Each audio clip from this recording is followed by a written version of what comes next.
Hey everyone, let's start on another group of tags. We're up to 46, and this is one that if you've watched any YouTube channels, you've seen this done quite a few times. It's basically just using Mod Podge on a tag, and you can do the whole tag, with the napkin. I'm using with napkins, or you can just do parts and pieces of a tag. So this is very basic. First of all, you get a napkin that you want, and you have to take the backing off. And most of them have at least one layer of white tissue on the back. And if you put a piece of Scotch tape, you can usually pull that off fairly easily. Now I've saved this to use to wipe my brush and stuff when I'm working with the Mod Podge. You can also use that white leftover for putting on a tag if you want, especially if you had a darker background or something. But the basics are you just cover your tag with some Mod Podge, and I think everybody's familiar with Mod Podge. And then you put your tissue paper over it, your napkin. You can use bits of paper too, wrapping paper, just whatever you want, and kind of smooth it down, and then you're just going to set it off to dry, and then you can peel that off. And also you can put a layer of Mod Podge on the top just to kind of protect that a little bit.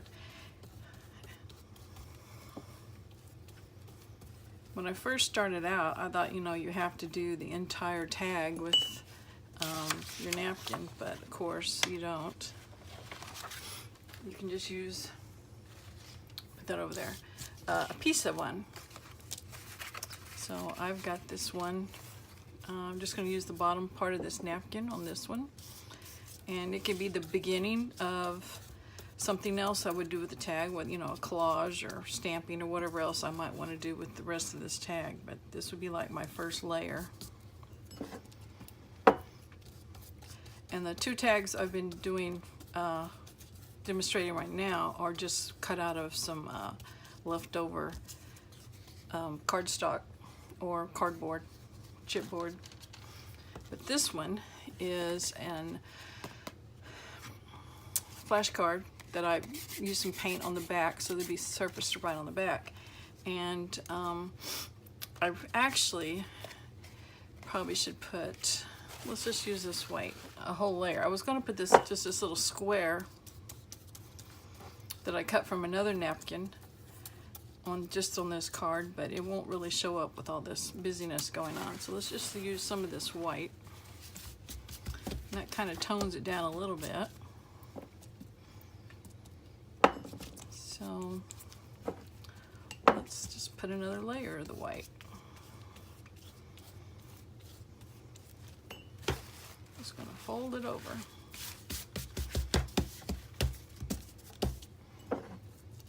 Let me do that one more time. But basically, you can just do whatever, as much as you want or as little as you want. And I need a little bit more.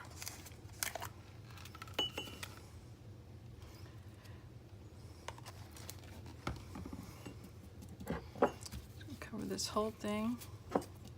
I kind of like that blue showing through because it goes with it's a napkin here. And I'm just going to put that little square on top and cover it. And that's all there is to it. Now I will let these dry, and then I'll just trim around them with my scissors. And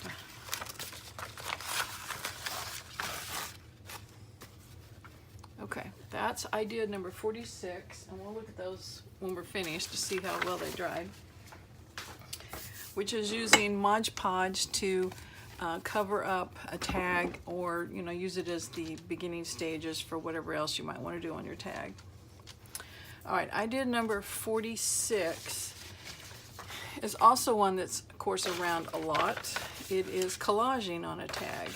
And on this one, I just sprayed with some of that pink paint and water that I have in a spray bottle, and then I used a background stamp on it. You can see right there, a little bit of background stamp.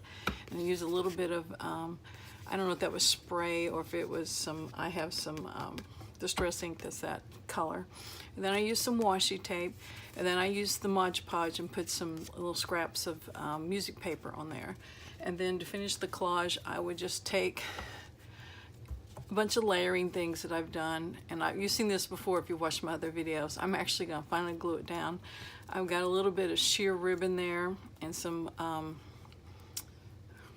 cheesecloth, a silk flower, and this is just a die cut of a butterfly that I've used distress inks on.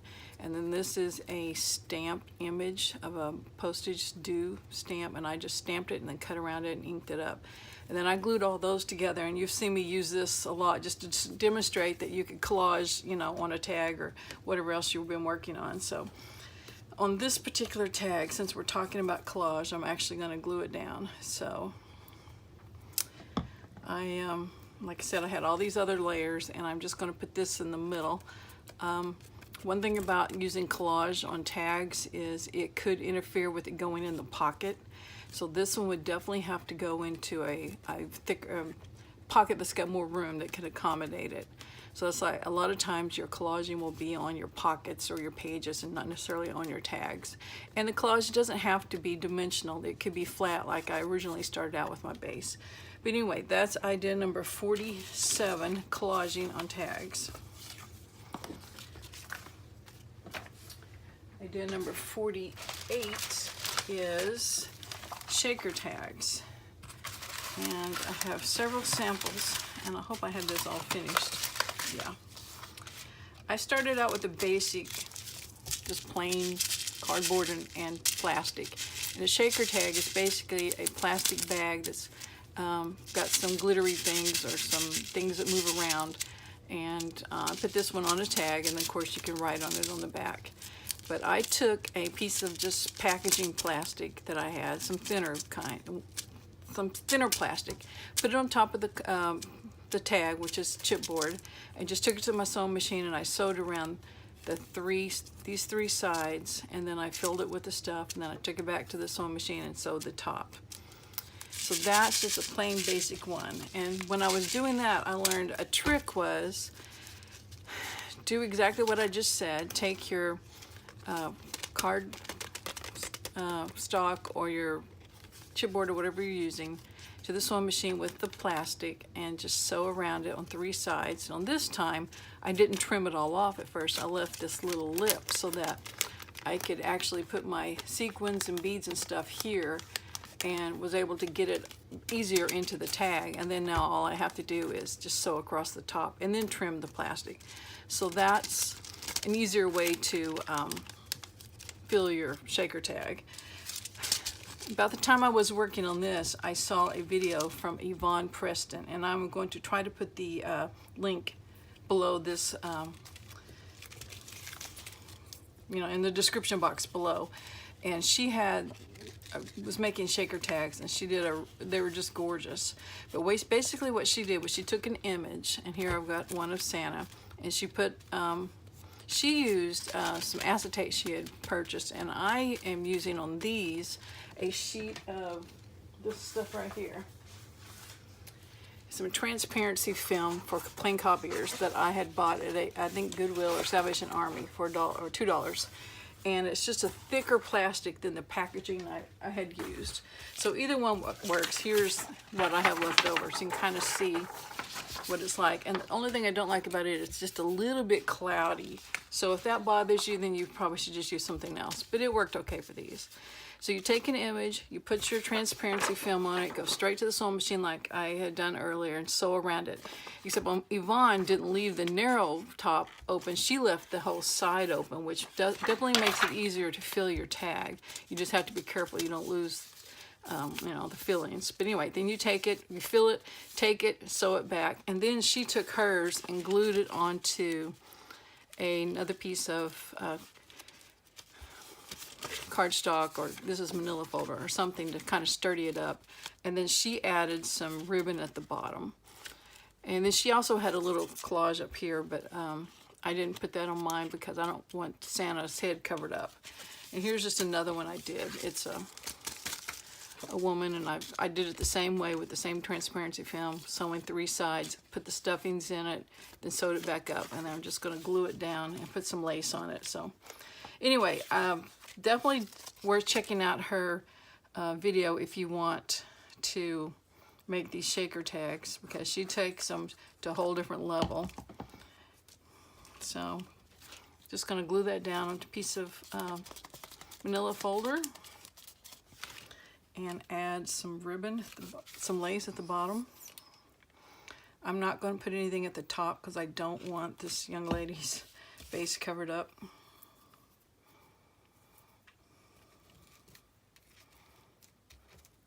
But anyway, shaker tag with a little, that's just more than just a box of glitter like that one is. So anyway, that's idea number 48, shaker tags. And let's get all this out of the way.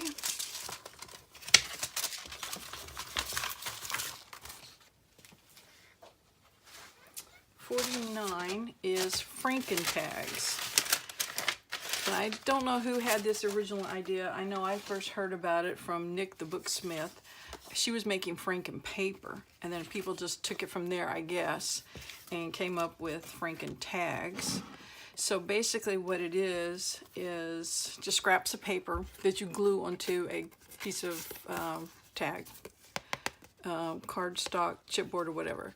And it's just a great way to use up your scraps. And on this one, I put a layer of Mod Podge over it, just to kind of keep down any rough edges that I hadn't glued down very well. So that's a basic one, just scraps of paper glued down. You can Mod Podge on top of it or not, just depends on what you want. Then you can take it a step further and just kind of stitch around the edges if you want. That just kind of definitely finishes the edges. And I had put some coffee dyed paper on the back, so it just kind of helped secure that to my original. I think I'd probably just use some scrap cardboard for that. Another thing you can do, and it makes it look more like the Franken paper, is stitch around the different pieces of paper that you glued down. And it has a great look, but it definitely is a little more time consuming, but it just depends on what look you're going for. So basically, Franken tags can be just simple scraps glued down, or you can stitch around the whole tag or stitch around each part of the tag. So anyway, that's idea number 49, which is Franken tags. All right, idea number 50 is, let's see. Okay, this idea is on Pinterest, and if you looked at anything on Pinterest, journal wise, you've seen this, I'm sure. It's a tag that had just scraps of paper that was sewn together with a strip of sewing. And I tried that. I thought, oh, I really like that. So I cut my scraps of paper using some of my punches. Like I got a triangle and a banner punch, and then my 1-inch circle. And I stitched those down. But then the problem with that is that those little pieces of paper, if they're not completely flat, they're going to catch when you're putting it in a pocket. So I just went back and glued them all down. So to me, if you're going to do that design, you're going to have to glue those pieces of paper all the way down. There may be a better way, I just don't know it. So on this one, I just took scraps and just tore them in different shapes, inked around them, glued them down, and then I just went to my sewing machine and just made a strip of sewing. So anyway, that's idea number 50, which is just sewing scraps of paper onto a tag. Okay, and idea 51 is pretty simple. It's basically taking some tags and just attaching them together. I had seen this idea somewhere as one of the first ideas I'd seen, and I thought, oh, that's cool. And they had chained theirs together with one of these little chains. So I just happened to have a chain. And these are just the 3 tags I'd cut out of an old file folder. So I thought, well, you don't have to have a chain. You can take some tags, however many you want, and just attach them with some, this is a strip of lace. So I tied them together, and I left a little bit of room here on my tie. I don't know if you can see that. Just so that they can move and you have plenty of room to fold them over and write on them. And on these two, I just attached them with a slip knot like you would just putting a regular topper on your tag. So they don't have as much room to move, but you can still turn them over and write. So that's just idea number 51, is attaching 2 or more tags together with some chain or some lace or some ribbon. So recapping today, that's attaching the ribbons together is 51, and then we also made Franken-tag. Well, we didn't make them, but we talked about Franken-tags, and we talked about scraps of paper on tags that's got a strip of sewing, and we talked about collaging, and then we talked about putting Mod Podge on tags. And once it's dry, just going in and trimming the excess off. And then this one will be ready to add some more collaging and some stamping and just whatever else. So anyway, that's the ideas for today. And I'm going to, I keep forgetting to put them in my book, but I will start doing that next time. So anyway, thanks for watching. Bye.